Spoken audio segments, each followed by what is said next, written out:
I was a regular kid. I used to go to school and play with my friends. Then my life slowly started to change.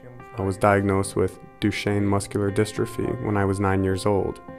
I had trouble moving, I had motor difficulties, and everything just started getting a bit harder. Leonardo Barcelos is 25 years old. His mom, Celia, is using a mechanical lift to move him from his bed into his wheelchair.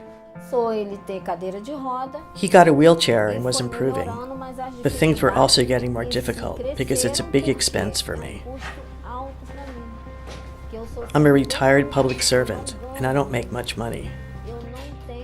I don't have the resources for him to stay here because I can't maneuver him myself.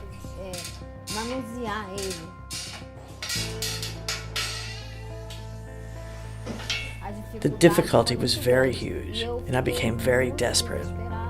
That's when I began looking for a shelter to keep him there for some time. Carlos Rios Espinoza is a senior disability rights researcher and advocate for Human Rights Watch. He also uses a wheelchair. In Brazil, there are 5,000 children with disabilities living in institutions. Children are not supposed to be placed in institutions, only in exceptional cases. They are only supposed to be there for 18 months at the most. But the reality that we documented is that they stay there for longer periods, even for their whole lives. And they'll probably end up dying in institutions if policy is not changed. My mother doesn't have the resources to keep me at home. If I had a caregiver at home and the means to pay, I would stay with my mother. My friends aren't going to change my diaper for her, so we need some help, professional help, from someone who's physically able to deal with me. We visited 19 institutions and we found common features in all of them. People with disabilities are put in front of the TV doing nothing. They all had diapers. They weren't able to use the toilet, even if some of them could have used the toilet with proper support. Diapers were changed in front of everyone to see in extreme overcrowded rooms. In some of these institutions, people with disabilities are restrained. In an institution, there are rules, a schedule. I can't eat what I want when I want to. So we get depressed, and that's not good for our lives. Most people with disabilities living in institutions in Brazil are under guardianship. And when they are under guardianship, they are not allowed to leave. People are not allowed to marry. People are not allowed to have children. People are not allowed to enter into transactions without the consent of the guardian.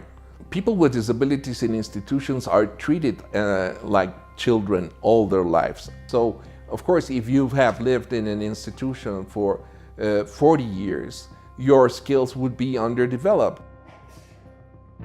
It is a question about choice. People with disabilities should have the right to live independently and be included in the community with community-based services. Carlos, the Human Rights Watch researcher, is watching videos with Leonardo. So what are you showing me? These are my videos. It's some clips of my music on YouTube. Here's a video for my song A Luz do Bem. Oh, look at that. I actually composed this song. In the music video, Leonardo is the lead singer, accompanied by a full band and backup singers.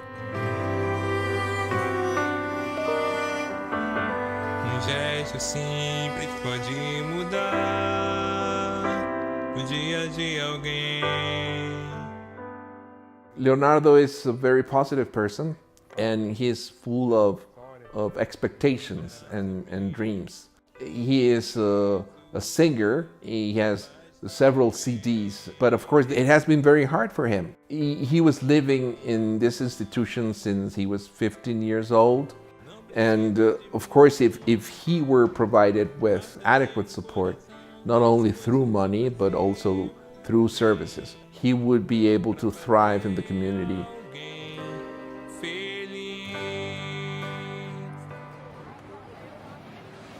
Brazilian authorities should invest in alternative care programs to prioritize children with disabilities living in a family. I met this amazing couple, who decided to adopt 2 young girls with disabilities.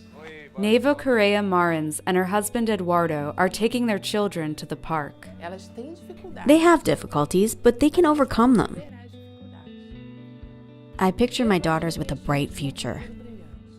When you meet these girls, it's incredible because they really thrive. Silvana is just amazing.